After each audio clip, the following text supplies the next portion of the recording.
Bonjour, morning brief du 1er décembre 2025. Alors, la bourse de Casa termine la dernière semaine du mois de novembre sur une note positive après trois pertes donc hebdomadaires successives. Le Masi a aligné une hausse hebdomadaire de 2,19%, portant ses gains annuels à 25,93%. Mais sur le mois de novembre, les pertes s'élèvent à 5,26%. Parmi les principaux écarts de la semaine, on a un Actital qui rebondit de 8,87%, mais reste sur une perte au cours du mois de novembre autour de 6,8%. TGCC avance également de 8,14%. Hermès gagne 6,13%, 3,84% de hausse pour Doha. Alliance avance de 3,51%, 2,89% de gain pour Malsa Maroc et Maroc Télécom qui reprend 2,68%. Côté baisse, on a BMCI qui recule de 7,14%, Atlantic de dévise de 2,82%, 2,66% de perte pour Refraqia Gaz, Araday Capital cède 2,03%, CIH Bank lâche 1,95%, 1,26% de repli pour Total Energy Marketing Maroc et Cosumar qui perd 1% sur le mois. La meilleure, c'était Olmes 6,13%. Rien de particulier, hein, puisque c'est un mois qui était difficile pour l'ensemble des marchés, des secteurs. Alors que la principale perte était CMT qui a reculé de plus de 33%.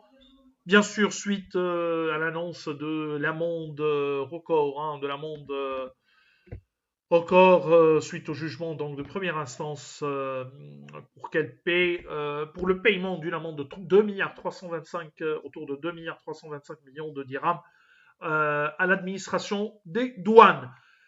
Alors pour ce qui est, avant d'un petit commentaire sur les résultats, sur les chiffres d'affaires T3 2025, on a Allianz qui annonce l'émission d'un emprunt obligataire de 449 millions de dirhams destiné aux porteurs des obligations émises par FT Domus. Cette opération vise à financer le rachat d'une partie des actifs du projet Akenza. Actuellement, les actifs sont actuellement détenus par plusieurs compartiment du fonds FT Domus. Alors pour ce qui est des chiffres T3 2025, on vous enverra plus tard dans la journée les commentaires plus détaillés avec plus de chiffres, mais la croissance sur les 9 mois est en ligne, hein, en ligne avec les attentes autour de 7%.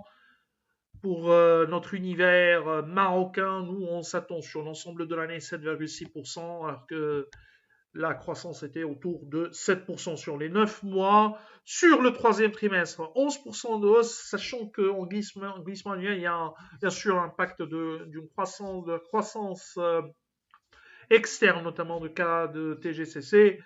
Mais ce qui est le plus intéressant, c'est que les chiffres T3 accusent un repli de 1,7% par rapport au T2 2025.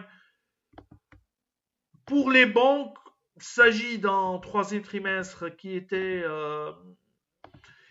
bon, hein, en termes de croissance en glissement annuel, à deux chiffres, 12,17%.